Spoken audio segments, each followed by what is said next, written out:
400 अरब रुपए का टैक्स लगाने का फैसला हो चुका है। बड़ी बड़ी सोसाइटीज़ की मार्केट बंद होने वाली है।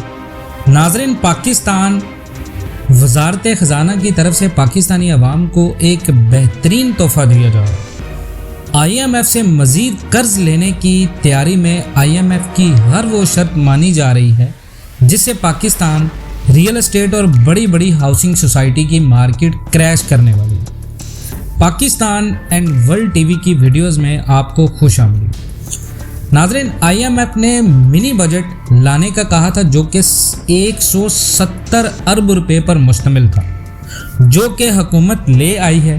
अब और बिना किसी परवाह के हुकूमत ने पेट्रोल और बिजली गैस और इन तमाम तर चीज़ों में बेपनाह इजाफा कर दिया है। जहां आम इंसान की ज़िंदगी इतनी ज़्यादा मुश्किल हो चुकी है, वहीं रियल एस्टेट के छोटे छोटे सरमायाकारों को जो सरमायाकारी थी उसकी फ़िक्र लग चुकी है।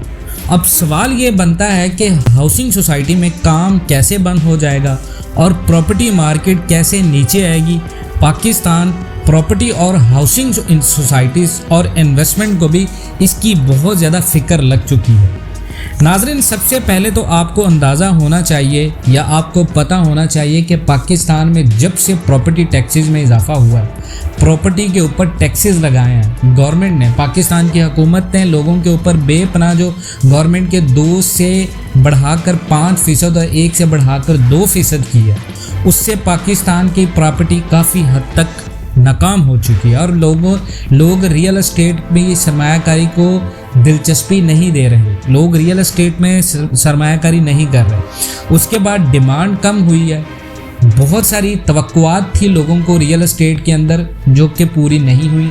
रियल एस्टेट को मुफ्ता इस्माइल पाकिस्तानी वज़ीर ख़जाना के वो तमाम तर टैक्सेस पॉलिसीज़ ने तबाह किया और आज ये हाल है कि प्रॉपर्टी मार्केट के अंदर कहीं पर भी डिमांड नहीं है।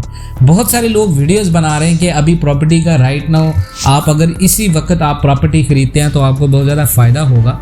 ऐसा बिल्कुल नहीं है। देखें, डिमांड कम हुई है, सेविंग कम हुई है लोगों के पास पैसे नहीं है। देखें, 170 रुपये से पेट्रोल आ गया है 272 रुपये पे, और जब किसी मुल्क में 272 रुपये पर लीटर पेट्रोल हो, उस मुल्क के मिडिल क्लास जो लोग होते हैं वो मिडिल क्लास की लकीर से नीचे आते हैं। अब लोग नीचे आए रियल एस्टेट में और लोगों की सेविंग्स कम हुई हैं।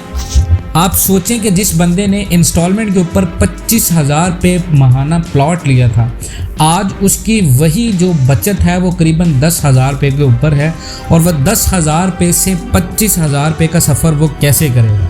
लोगों की सेविंग्स कम हुई हैं। मिडिल क्लास लोगों की कुव्वत ख़रीद कम हुई है। जब किसी मुल्क में लोगों की कुव्वत ख़रीद नहीं होगी तो आप कैसे लोगों को गाइड कर सकते हैं कि आप रियल एस्टेट में इन्वेस्टमेंट करें, आप रियल एस्टेट में बेहतरीन वक्त है सरमायाकारी करने का।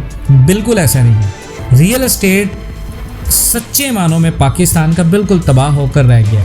प्रॉपर्टी के अंदर जो बबल प्राइस था जो डीलर ने बनाया हुआ था अपना रोज़गार चलाने के लिए पाकिस्तान के रियल एस्टेट में, और आपको लाहौर, रावलपिंडी, कराची, पाकिस्तान के बड़े बड़े शहरों में जहाँ जहाँ पर प्रॉपर्टी बिकती है, जहाँ जहाँ पर लोगों को वो ख्वाब दिखाए जाते हैं, वहाँ पर जो बबल प्राइस थी, जो बताया जा रहा था कि आने वाले वक्तों में ये आपकी कीमत डबल होने वाली है, वो कीमत नीचे आ चुकी है।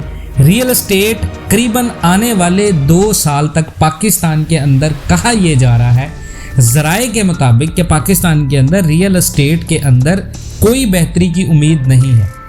कंस्ट्रक्शन कॉस्ट इतनी ज़्यादा हो चुकी है। अब आपको मिसाल के तौर पे आपने 10 मरले का प्लॉट कहीं पर अगर किस्तों पर लिया है तो वो 10 मरले का जो प्लॉट था उसकी कंस्ट्रक्शन कॉस्ट में इजाफा हो गया अनएक्सपेक्टेडली।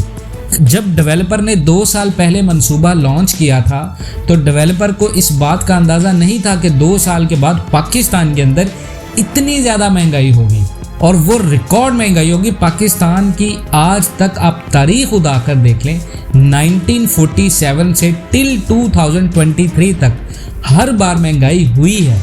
ऐसा नहीं है कि इससे पहले महंगाई नहीं हुई। इससे पहले पाकिस्तान के अंदर रिकॉर्ड इन्फ्लेशन आए।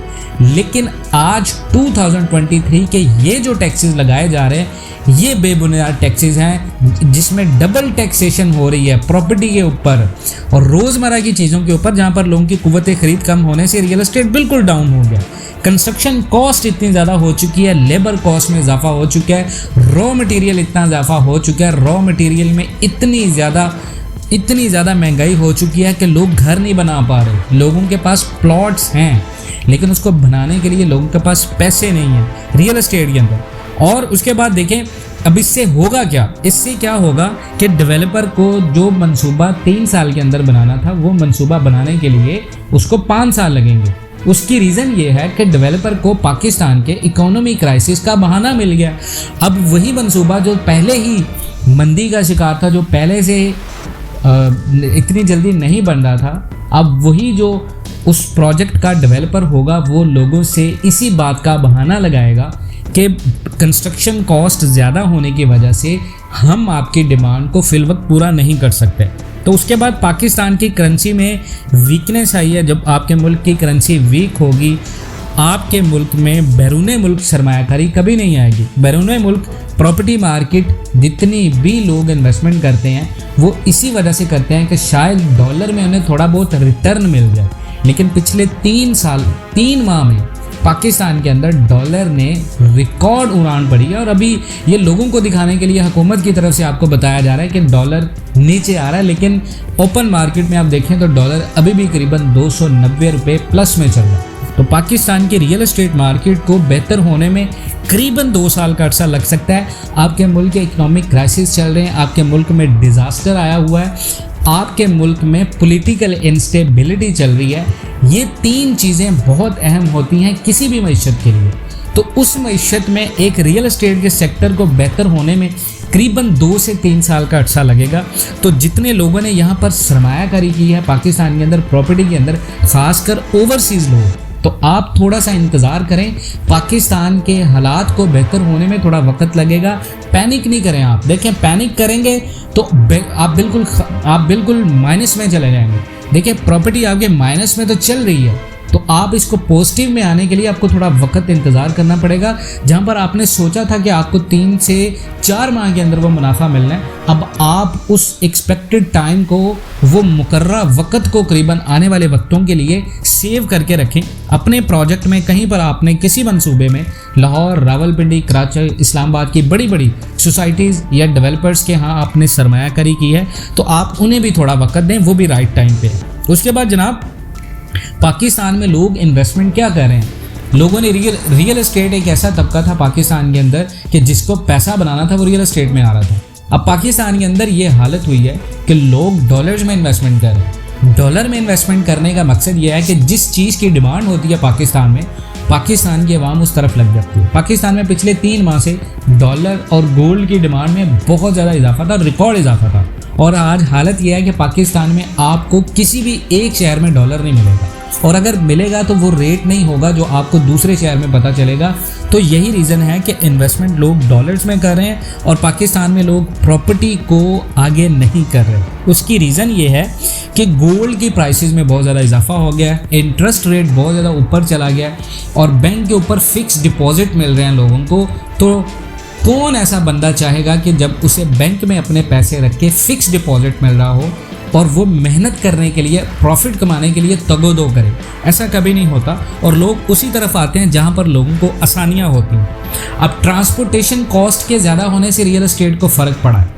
जितने भी रियल एस्टेट के मंसूबे बन रहे हैं, अंडर डेवलप हैं, जो रियल एस्टेट मंसूबे लॉन्च किए गए हैं हालिया दिनों में, उनमें ट्रांसपोर्टेशन का बहुत ज़्यादा इफ़ेक्ट होता है। जब ट्रांसपोर्टेशन कॉस्ट ज़्यादा होती है तो रॉ मटेरियल को स्टोरेज करना, रॉ मटेरियल को एक जगह से दूसरी जगह पर लेके आना, ये तमाम खर्चे कॉस्ट कंस्ट्रक्शन मटेरियल में काउंट होते हैं और इस वजह से लोगों की इन्वेस्टमेंट में कमी आई है। लोगों की परचेजिंग पावर कम होगी और कंस्ट्रक्शन मटेरियल जो बनाया जाएगा, डेवलपर भी लो लेवल का कंस्ट्रक्शन मटेरियल यूज़ करेंगे। उसका फ़ायदा ये होगा कि वो आपको लो क्वालिटी में बेस्ट क्वालिटी के पैसे लेके चीज़ देंगे। अब डेवलपर बिल्कुल ऐसे गलत करेंगे, लेकिन ऐसा होगा पाकिस्तान के रियल एस्टेट में। आप देख लें, जहाँ पर अगर आपने बने बनाए घर में सरमायाकारी की है या करने जा रहे हैं तो आपको ये नुकसान होगा। आपको कंस्ट्रक्शन मटेरियल की क्वालिटी वो नज़र नहीं आएगी। क्यों? आपसे डेवलपर ने 3 साल का मंसूबा अगर प्लान किया है तो वो 3 साल के अंदर आपको सेम क्वालिटी में चीज़ नहीं बना कर देंगे। महंगाई से लोग घर नहीं बनाएंगे। अब लोग वेट करेंगे, इंतज़ार करेंगे कि कब ये महंगाई कम हो और कब लोग अपना घर बना पाए। आप देखें, पाकिस्तान में करीबन इस महंगाई का सोच के, इस महंगा 170 अरब के रुपए के टैक्सेस के बाद करीबन 30% पॉपुलेशन अपना घर नहीं बनाएगी, जिन लोगों के पास प्लॉट पड़े हैं। और पाकिस्तान की हुकूमत ने प्रॉपर्टी के ऊपर, उस प्लॉट के ऊपर भी टैक्सेस लगाए हुए हैं, जिसकी वजह से पाकिस्तान के अंदर बैरून मुल्क सरमायाकारी नहीं करे। पेट्रोल महंगा होने से कॉस्ट ऑफ लिविंग, जितनी बड़ी बड़ी सोसाइटीज़ हैं वहाँ पर ग्रॉसरीज होती हैं, वहाँ पर लोग डेली कंज्यूम करते हैं चीज़ें, वो चीज़ें महंगी होंगी। अब वो चीज़ें अगर महंगी होंगी, 400 अरब रुपए के टैक्स के लगने से ये सारी चीज़ों को फ़र्क पड़ेगा और रियल एस्टेट, बड़ी बड़ी सोसाइटीज़ के मार्केट बिल्कुल क्रैश हो जाएगी। नाज़रीन, आप इन तमाम बातों से अगर इत्तेफाक करते हैं, कमेंट सेक्शन में अपनी कीमती राय का इजहार करते हुए हमारे इस channel Pakistan and world TV को सब्सक्राइब करें और पाकिस्तान एंड वर्ल्ड टीवी के फेसबुक चैनल को भी सब्सक्राइब करें। मिलते हैं नेक्स्ट वीडियोज़ में, तब तक के लिए अल्लाह हाफ़िज़।